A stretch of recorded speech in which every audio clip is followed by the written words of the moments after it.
Jangan lupa untuk memberikan like, subscribe, dan tinggalkan komentar jika ada yang perlu diluruskan dari kisah kali ini. Bismillah, mari kita mulai kisahnya.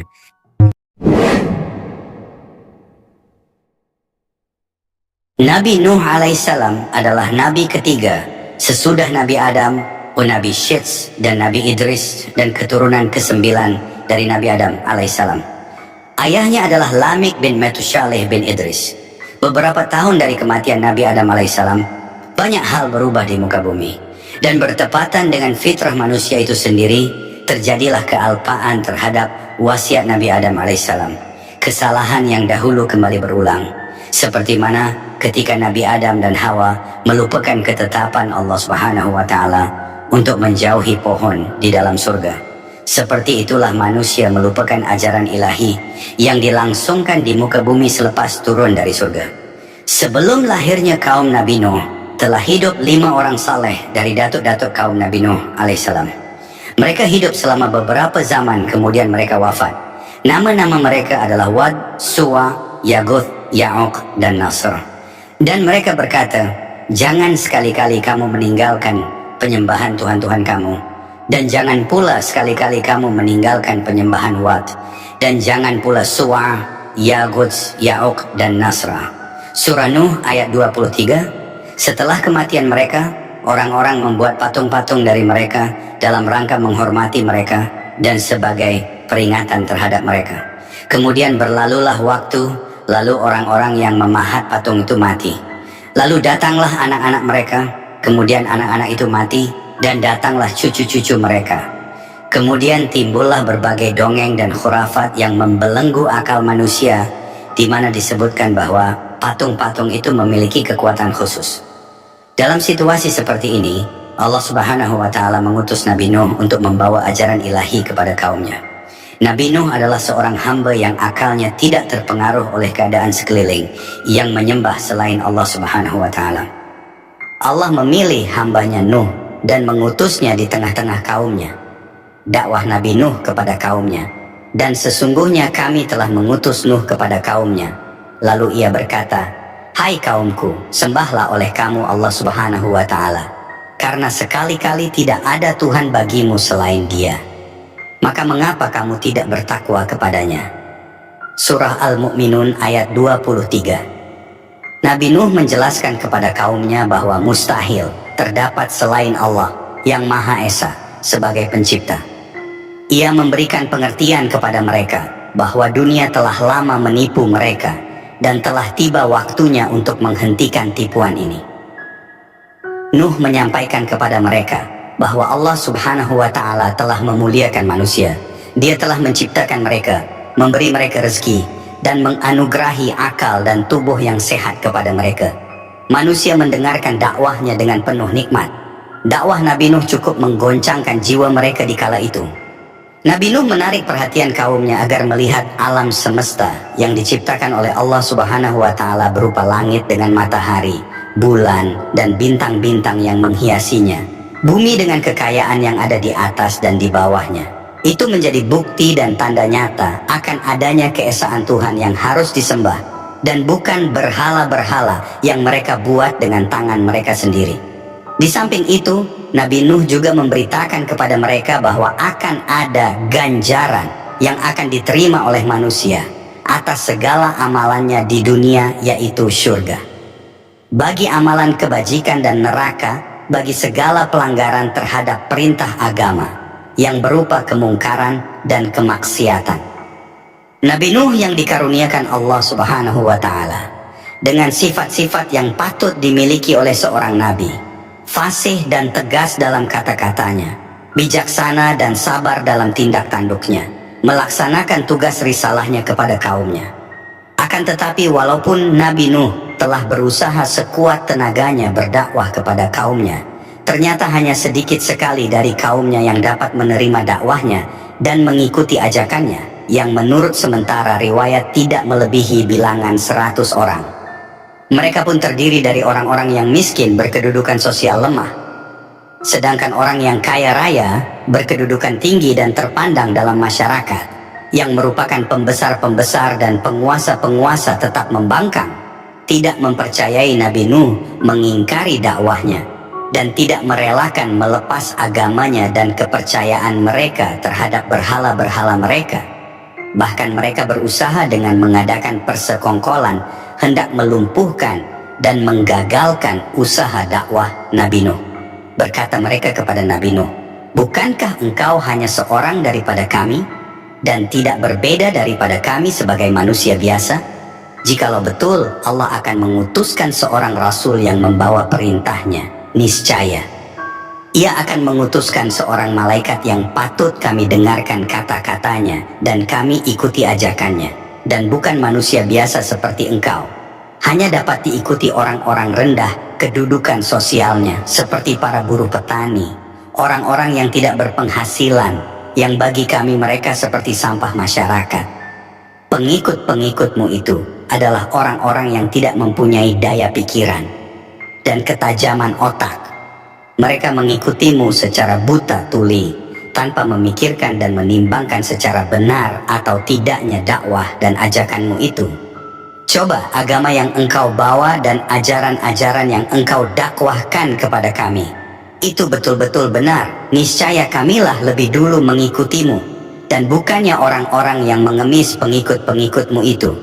Kami sebagai pemuka-pemuka masyarakat yang pandai berpikir, memiliki kecerdasan otak dan pandangan yang luas dan yang dipandang masyarakat sebagai pemimpin-pemimpinnya, tidaklah mudah kami menerima ajakanmu dan dakwahmu.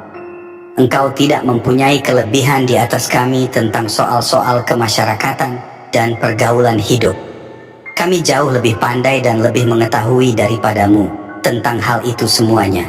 Anggapan kami terhadapmu tidak lain dan tidak bukan bahwa engkau adalah pendusta belaka."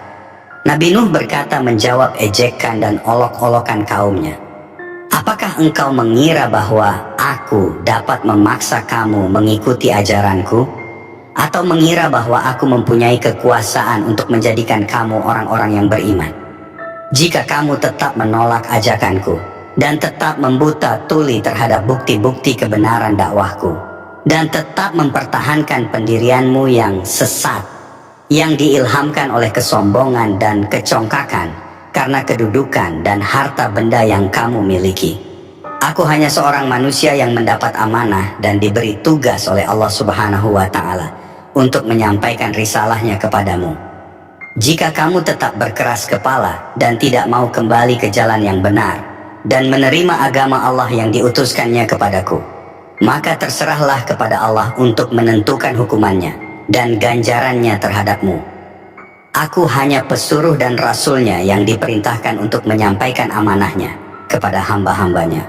Allah lah yang berkuasa memberi hidayah kepadamu dan mengampuni dosamu atau menurunkan azab dan siksaannya di atas kamu sekalian, jika Ia kehendaki. Dialah pula yang berkuasa menurunkan siksa dan azabnya di dunia, atau menangguhkannya sampai hari selanjutnya. Dialah Tuhan pencipta alam semesta ini, Maha Kuasa, Maha Mengetahui, Maha Pengasih, dan Maha Penyayang. Lalu kaum Nabi Nuh mengemukakan syarat dengan berkata, "Wahai Nuh, jika engkau menghendaki kami mengikutimu dan memberi sokongan dan semangat kepada kamu dan kepada agama yang engkau bawa, maka jauhkanlah para pengikutmu yang terdiri dari orang-orang petani, buruh, dan hamba-hamba sahaya itu. Usirlah mereka dari pergaulanmu, karena kami tidak dapat bergaul dengan mereka. Duduk berdampingan dengan mereka, mengikut cara hidup mereka, dan bergabung dengan mereka dalam suatu agama dan kepercayaan. Dan bagaimana kami dapat menerima satu agama yang menyamaratakan para bangsawan dengan orang awam, penguasa dan pembesar dengan buruh-buruhnya, dan orang kaya yang berkedudukan dengan orang yang miskin dan lemah?" Nabi Nuh menolak persyaratan kaumnya dan berkata, "Risalah dan agama yang aku bawa adalah untuk semua orang tiada pengecualian, yang pandai maupun yang bodoh, yang kaya maupun miskin, majikan ataupun buruh, di antara penguasa dan rakyat biasa. Semuanya mempunyai kedudukan dan tempat yang sama terhadap agama dan hukum Allah Subhanahu wa Ta'ala. Andai kata aku memenuhi persyaratanmu dan meluluskan keinginanmu, menyingkirkan para pengikutku yang setia itu, maka siapakah yang dapat kuharapkan akan meneruskan dakwahku kepada orang lain? Dan bagaimana aku sampai hati menjauhkan daripadaku orang-orang yang telah beriman dan menerima dakwahku dengan penuh keyakinan dan keikhlasan, dikala kamu menolaknya serta mengingkarinya. Orang-orang yang telah membantuku dalam tugasku dikala kamu menghalangi usahaku dan merintangi dakwahku. Dan bagaimanakah aku dapat mempertanggungjawabkan tindakan pengusiranku kepada mereka dan terhadap Allah Subhanahu wa Ta'ala, bila mereka mengadu bahwa aku telah membalas kesetiaan dan ketaatan mereka dengan sebaliknya, semata-mata untuk memenuhi permintaanmu dan tunduk kepada persyaratanmu yang tidak wajar dan tidak dapat diterima oleh akal dan pikiran yang sehat. Sesungguhnya kamu adalah orang-orang yang bodoh dan tidak berpikiran sehat. Pada akhirnya, karena merasa tidak berdaya lagi mengingkari kebenaran kata-kata Nabi Nuh dan merasa kehabisan alasan dan hujatan untuk melanjutkan dialog dengan beliau, maka berkatalah mereka, "Wahai Nabi Nuh, kita telah banyak bermusyawarah dan berdebat dan cukup berdialog serta mendengar dakwahmu yang sudah menjemukan itu. Kami tetap tidak akan mengikutimu dan tidak akan sesekali melepaskan kepercayaan dan adat istiadat kami. Sehingga tidak ada gunanya lagi engkau mengulang-ulangi dakwah dan ajakanmu dan bersitegang lidah dengan kami. Datangkanlah apa yang engkau benar-benar orang yang menepati janji dan kata-katanya, karena kami masih tetap belum mempercayaimu dan tetap meragukan dakwahmu." Nabi Nuh berputus asa dari kaumnya. Nabi Nuh berada di tengah-tengah kaumnya selama 950 tahun, berdakwah menyampaikan risalah Tuhan. Nabi Nuh mengajak mereka meninggalkan penyembahan berhala dan kembali menyembah dan beribadah kepada Allah Subhanahu wa Ta'ala yang Maha Kuasa, memimpin mereka keluar dari jalan yang sesat dan gelap ke jalan yang benar dan terang. Mengajari mereka hukum-hukum syariat dan agama yang diwahyukan oleh Allah Subhanahu wa Ta'ala kepadanya. Mengangkat derajat manusia yang tertindas dan lemah ke tingkat yang sesuai dengan fitrah dan kodratnya. Nabi Nuh berusaha menghilangkan sifat-sifat sombong dan congkak yang melekat pada para pembesar kaumnya dan mendidik agar mereka berkasih sayang, tolong menolong di antara sesama manusia. Akan tetapi dalam waktu yang cukup lama itu, Nabi Nuh tidak berhasil menyadarkan dan menarik kaumnya untuk mengikuti dan menerima dakwahnya untuk beriman, bertauhid dan beribadat kepada Allah Subhanahu wa Ta'ala, kecuali sekelompok kecil kaumnya yang tidak mencapai 100 orang. Walaupun ia telah melakukan tugasnya dengan segala daya usahanya dan sekuat tenaganya dengan penuh kesabaran dan kesulitan menghadapi penghinaan, ejekan dan cercaan makian kaumnya, karena ia mengharapkan akan datang masanya di mana kaumnya akan sadar diri dan datang mengakui kebenarannya dan kebenaran dakwahnya. Harapan Nabi Nuh akan kesadaran kaumnya ternyata makin hari makin berkurang, dan bahwa sinar iman dan takwa tidak akan menebus ke dalam hati mereka yang telah tertutup rapat oleh ajaran dan bisikan iblis. Lenyaplah sisa harapan Nabi Nuh dari kaumnya dan habislah kesabarannya. Ia memohon kepada Allah Subhanahu wa Ta'ala agar menurunkan azabnya di atas kaumnya yang berkepala batu, lalu berkata, "Ya Allah, janganlah engkau biarkan seorang pun daripada orang-orang kafir itu hidup dan tinggal di atas bumi ini. Mereka akan berusaha menyesatkan hamba-hambamu. Jika engkau biarkan mereka tinggal, dan mereka tidak akan melahirkan dan menurunkan selain anak-anak yang berbuat maksiat dan anak-anak yang kafir seperti mereka." Lalu doa Nabi Nuh dikabulkan oleh Allah Subhanahu wa Ta'ala dan permohonannya diluluskan, dan tidak perlu lagi menghiraukan dan mempersoalkan kaumnya, karena mereka itu akan menerima hukuman Allah dengan mati tenggelam.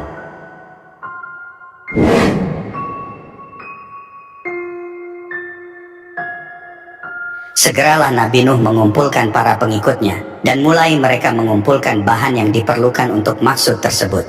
Kemudian dengan mengambil tempat di luar dan agak jauh dari kota dan keramaiannya, mereka dengan rajin dan tekun bekerja siang dan malam, menyelesaikan pengerjaan perahu yang diperintahkan itu. Walaupun Nabi Nuh telah menjauhi kota dan masyarakatnya, agar dapat bekerja dengan tenang tanpa gangguan bagi menyelesaikan pengerjaan perahunya. Namun ia tidak luput dari ejekan dan cemoohan kaumnya yang kebetulan atau sengaja melalui tempat kerja pengerjaan perahu tersebut.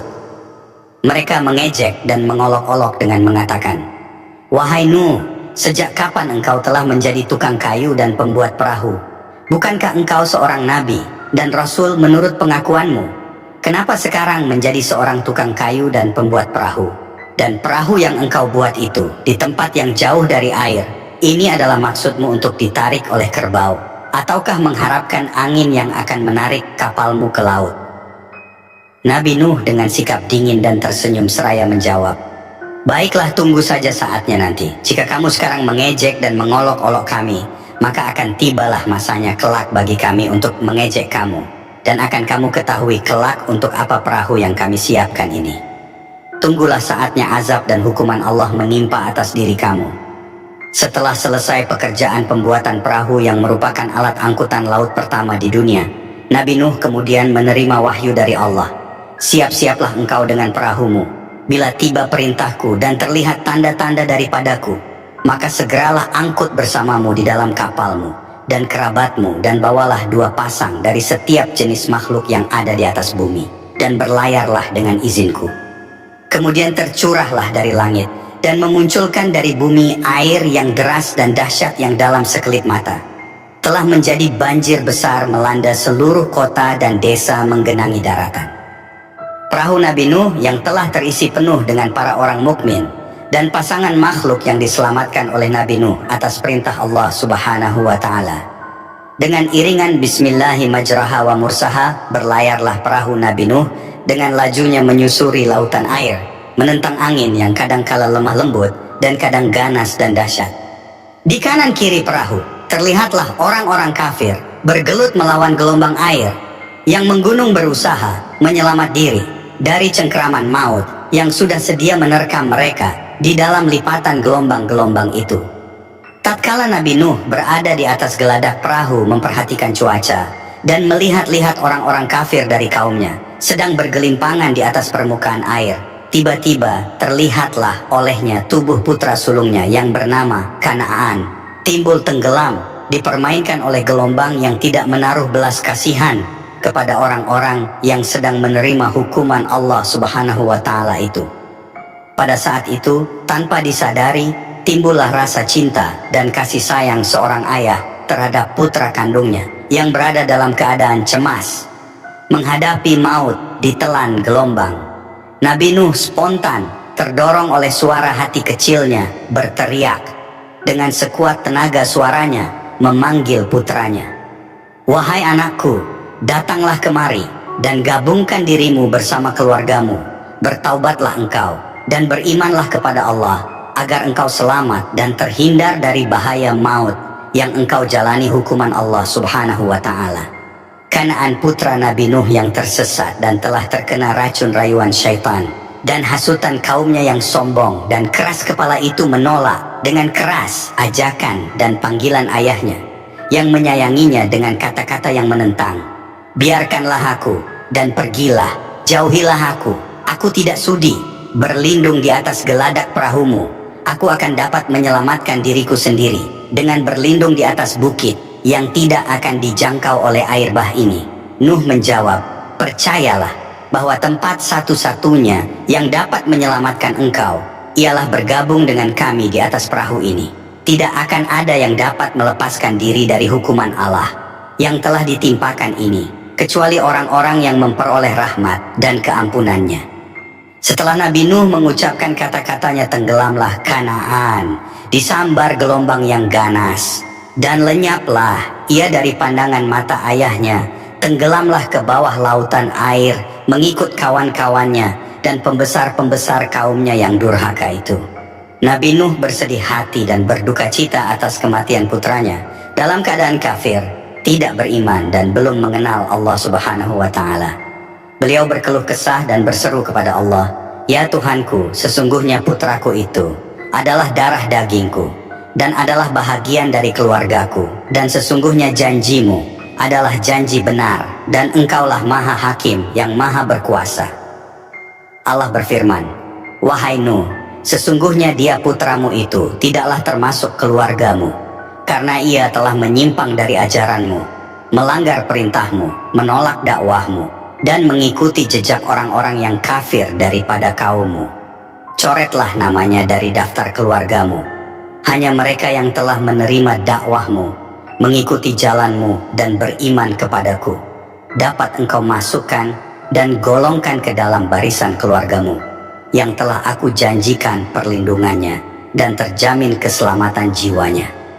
Adapun orang-orang yang mengingkari risalahmu, mendustakan dakwahmu, dan telah mengikuti hawa nafsunya dan tuntutan iblis, pastilah mereka akan binasa menjalani hukuman yang telah aku tentukan, walau mereka berada di puncak gunung. Maka janganlah engkau sesekali menanyakan tentang sesuatu yang engkau belum ketahui. Aku ingatkan, janganlah engkau sampai tergolong ke dalam golongan orang-orang yang bodoh. Nabi Nuh sadar segera setelah menerima teguran dari Allah Subhanahu wa Ta'ala bahwa cinta kasih sayangnya kepada anaknya telah menjadikan ia lupa akan janji dan ancaman Allah terhadap orang-orang kafir, termasuk putranya sendiri. Ia sadar bahwa ia tersesat pada saat ia memanggil putranya untuk menyelamatkannya dari bencana banjir, yang didorong oleh perasaan naluri darah yang menghubungkannya dengan putranya. Padahal sepatutnya cinta dan taat kepada Allah harus mendahului cinta kepada keluarga dan harta benda. Ia sangat sesalkan kelalaian dan kealpaannya itu, dan menghadap kepada Allah, memohon ampun dan maghfirahnya dengan berkata, "Ya Allah, ya Tuhanku, aku berlindung kepadamu dari godaan syaitan yang terlaknat. Ampunilah kelalaian dan kealpaanku, sehingga aku menanyakan sesuatu yang aku tidak mengetahuinya. Ya Allah, bila engkau tidak memberi ampun dan maghfirah, serta menurunkan rahmat bagiku, niscaya aku menjadi orang yang rugi."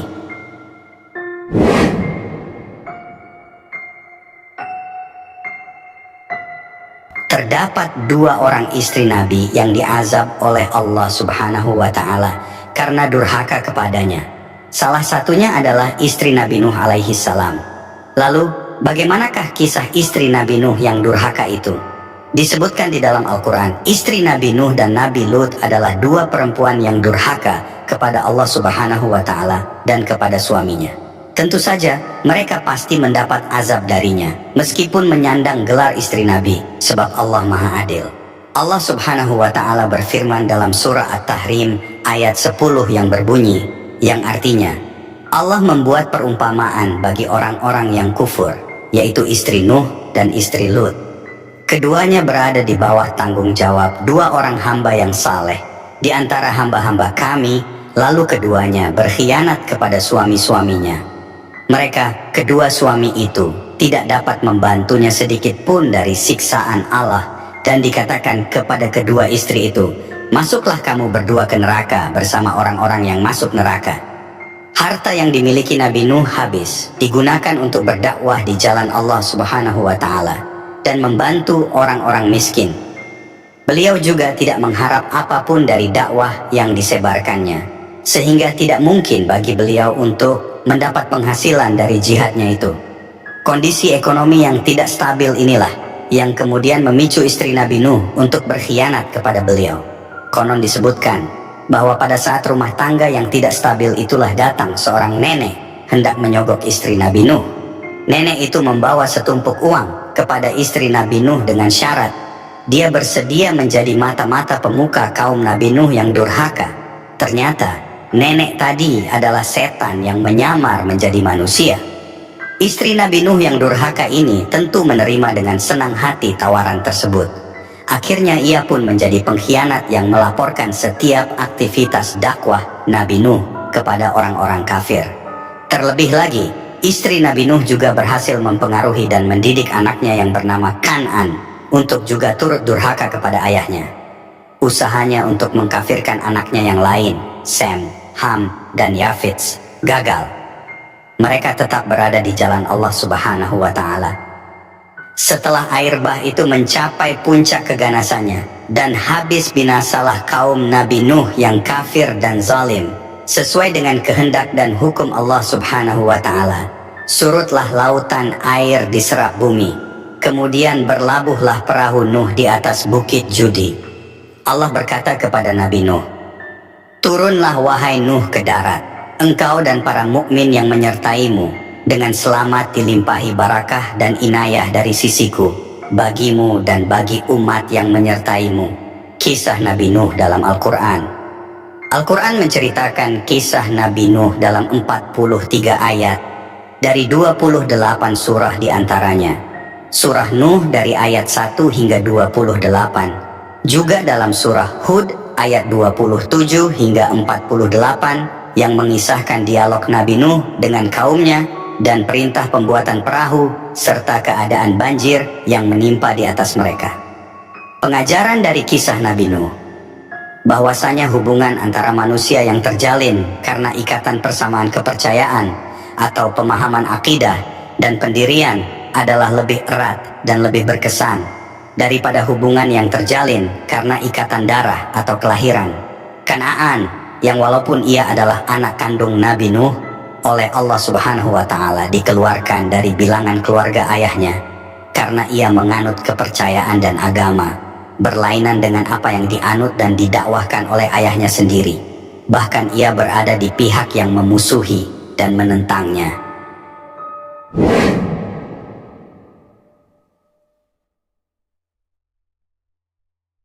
Hembusan angin sore di sebuah lembah dekat Karak membawa aroma keabadian. Nabi Nuh alaihissalam yang telah mengabdikan dirinya dalam dakwah selama hampir 1000 tahun, kini duduk di atas hamparan kain ditemani putra-putranya. Wajahnya penuh kedamaian, namun cahaya matanya mencerminkan kedalaman pengetahuan dan pengalaman yang luar biasa. Ia tahu waktunya di dunia sudah hampir habis, dan pesan-pesan terakhir yang akan ia sampaikan akan menjadi warisan berharga untuk anak-anaknya dan seluruh keturunannya. Nabi Nuh alaihissalam memanggil putra-putranya dengan lembut, mengisyaratkan mereka untuk mendekat. Kedua anaknya yang telah tumbuh dewasa di bawah bimbingan ayahnya duduk dengan penuh khidmat di hadapan beliau. Nabi Nuh menghela napas panjang, seolah mengumpulkan semua hikmah yang telah dikumpulkan sepanjang hidupnya. Nabi Nuh berkata dengan suara yang tenang, tetapi syarat makna, "Anak-anakku, saatku untuk meninggalkan dunia ini hampir tiba. Aku ingin kalian mendengarkan wasiatku dengan baik. Wasiat ini bukan hanya untuk kalian, tapi juga untuk generasi-generasi setelah kalian." Kedua putranya mengangguk dengan penuh perhatian. Mata mereka berkaca-kaca mendengar suara ayah yang mereka cintai. Nabi Nuh alaihissalam melanjutkan, "Aku perintahkan kalian untuk melakukan 2 perkara dan melarang kalian dari 2 perkara lainnya. Dengarkan ini dengan hati yang terbuka." Dia berhenti sejenak, menatap dalam-dalam ke mata kedua putranya, seolah menegaskan bahwa apa yang akan dia katakan adalah mutiara yang tak ternilai. "Pertama, aku melarang kalian mempersekutukan Allah," ucap Nabi Nuh. Suaranya menjadi lebih serius. "Karena tidak ada dosa yang lebih besar di sisinya. Allah itu Maha Esa, dan mempersekutukannya hanya akan membawa kehancuran dan penderitaan." Putra sulungnya mengangguk, sementara air mata sudah tampak menggenang di matanya. Ia sadar betapa berat dosa syirik dalam agama mereka. "Yang kedua," lanjut Nabi Nuh, "aku melarang kalian dari kesombongan. Takabur hanya akan menjauhkan hati kita dari rahmat Allah Subhanahu wa Ta'ala. Jadilah hamba yang rendah hati, anak-anakku." Mereka menundukkan kepala, menerima setiap kata yang diucapkan dengan penuh perasaan. "Dan aku perintahkan kalian untuk membaca kalimah La ilaha illallah," lanjut Nabi Nuh. Suaranya kini lebih lembut namun penuh ketegasan, karena kalimah ini lebih berat daripada seluruh langit dan bumi jika diletakkan di timbangan. Bahkan jika langit dan bumi dijadikan satu dan diletakkan bersama kalimah ini, kalimah itu akan memotongnya dan membelahnya. Kedua putranya tercengang mendengar penjelasan itu. Nabi Nuh tersenyum melihat kekaguman di wajah mereka, lalu ia melanjutkan, "Aku juga perintahkan kalian untuk selalu membaca Subhanallah wa bihamdihi," katanya, "karena kalimat ini adalah doa yang membuat seluruh makhluk mendapat rezeki. Jangan pernah abaikan zikir ini anak-anakku, sebab itulah yang akan menjadi perisai dan sumber kekuatan bagi kalian." Nabi Nuh alaihissalam menarik napas panjang. Lalu menasihati kedua putranya dengan kata-kata yang penuh hikmah. Peliharalah ibadah kalian kepada Allah Subhanahu wa Ta'ala, dan Dia akan memelihara kalian. Ketika kalian meminta, mintalah hanya kepada Allah Subhanahu wa Ta'ala. Ketahuilah bahwa seandainya seluruh bangsa berkumpul untuk menimpakan keburukan kepada kalian tanpa kehendak Allah Subhanahu wa Ta'ala, mereka tak akan mampu melakukannya. Sebaliknya, jika mereka ingin memberikan manfaat tanpa kehendaknya, mereka tak akan berhasil. Semua yang terjadi adalah atas ketetapannya. Kedua putranya menahan napas, menyadari betapa dalam dan luasnya pemahaman ayah mereka tentang kehidupan dan keimanan. Beramallah dengan sebaik-baiknya sebagai ungkapan rasa syukur. Ingatlah bahwa kesabaran dalam menghadapi apa yang tak kalian sukai mengandung kebaikan yang besar. Pertolongan Allah Subhanahu wa Ta'ala datang bersama kesabaran, dan sesudah kesulitan pasti ada kemudahan. Ayah, kami akan selalu ingat wasiatmu, ucap putra bungsu Nabi Nuh alaihissalam. Suaranya bergetar. Kami tak akan mengabaikan nasihat ini. Nabi Nuh tersenyum tipis, menganggukkan kepalanya, lalu mengusap kepala putranya dengan kasih sayang yang dalam. Anak-anakku, semoga Allah selalu membimbing kalian. Beberapa hari kemudian, saat malam mulai larut, Nabi Nuh sedang beristirahat di kamarnya ketika sebuah suara lembut menyapanya. Assalamualaikum ya Nabi Allah. Nabi Nuh terbangun dan jantungnya berdegup kencang. Di hadapannya berdiri sosok berwibawa dengan aura kedamaian, malaikat maut. Wa alaikassalam, jawab Nabi Nuh pelan, matanya menatap penuh tanya. Siapakah engkau, wahai sosok yang datang tanpa suara? Malaikat maut tersenyum dan berkata, aku adalah malaikat maut, datang untuk mencabut nyawamu, wahai Nabi Allah. Mendengar itu, bibir Nabi Nuh bergetar, dan ia merasa tubuhnya menggigil. Tak disangkanya akhirnya ia bertemu dengan utusan yang akan membawanya kembali kepada Sang Pencipta. Apakah engkau masih mencintai dunia ini, wahai Nuh Nabi Allah? Tanya malaikat maut, melihat Nabi Nuh yang tampak gelisah. Nabi Nuh menggeleng pelan, lalu tersenyum pahit. Sesungguhnya aku menemukan dunia ini hanya seperti rumah yang mempunyai dua pintu. Aku masuk dari satu pintu, dan aku keluar dari pintu yang lainnya. Betapa singkat dan cepat berlalu. Malaikat maut mengangguk, lalu mengeluarkan sebuah gelas dari surga yang berisi minuman. Minumlah ini, katanya lembut, agar rasa takutmu hilang dan hatimu tentram. Dengan tangan yang bergetar, Nabi Nuh menerima gelas itu dan meminumnya. Begitu air surga itu mengalir di tenggorokannya, kedamaian melingkupi dirinya. Perlahan-lahan ia terkulai, dan dalam ketenangan, Nabi Nuh menghembuskan nafas terakhirnya. Kedua putra Nabi Nuh alaihissalam datang segera setelah mendengar kabar duka. Dengan penuh bakti, mereka memandikan jenazah ayah mereka, mengafaninya, dan mensalatkannya dengan air mata yang tak henti mengalir. Setiap tahapan dilakukan dengan penuh hormat dan cinta, mengenang setiap ajaran dan petuah yang telah diberikan oleh ayah mereka selama ini. Di suatu pagi yang cerah, mereka mengantar jenazah Nabi Nuh alaihissalam ke tempat peristirahatan terakhir di sebuah lembah. Di tempat itu, mata air mengalir tenang, seolah ikut meratapi kepergian salah satu hamba Allah yang paling setia. Wasiat Nabi Nuh alaihissalam kepada putranya terus hidup, diteruskan dari generasi ke generasi, sebagai pelita bagi hati yang merindukan petunjuk. Kekuatan kalimat La ilaha illallah menjadi tonggak yang memperkokoh iman setiap jiwa yang mengikuti jejaknya. Hingga kini, kisahnya tetap abadi, mengajarkan bahwa dunia hanyalah sementara, dan kesabaran, tawakal, serta keimanan adalah kunci dari setiap perjalanan hidup manusia. Demikianlah kisah perjalanan hidup Nabi Nuh alaihissalam, seorang hamba yang penuh ketabahan dan kesabaran dalam menghadapi ujian dari Allah. Perjuangannya mengajak umatnya kembali ke jalan yang benar, dan perjuangannya menghadapi banjir besar adalah teladan yang tak ternilai. Meski sebagian besar kaumnya menolak, Nabi Nuh alaihissalam tetap setia pada perintah Allah Subhanahu wa Ta'ala hingga akhir hayatnya. Kisah ini mengajarkan kepada kita arti pentingnya keteguhan iman, ketulusan dalam dakwah, serta pentingnya bersabar di tengah cobaan. Semoga kita semua bisa mengambil pelajaran dari kisah Nabi Nuh alaihissalam, bahwa kebenaran dan kesabaran akan selalu membawa keberkahan bagi kita yang beriman. Terima kasih telah mengikuti kisah ini. Semoga kita semua senantiasa diberi kekuatan oleh Allah Subhanahu wa Ta'ala untuk meneladani kesabaran dan keteguhan Nabi Nuh alaihissalam dalam ketaatan. Akhir kata, wassalamualaikum warahmatullahi wabarakatuh.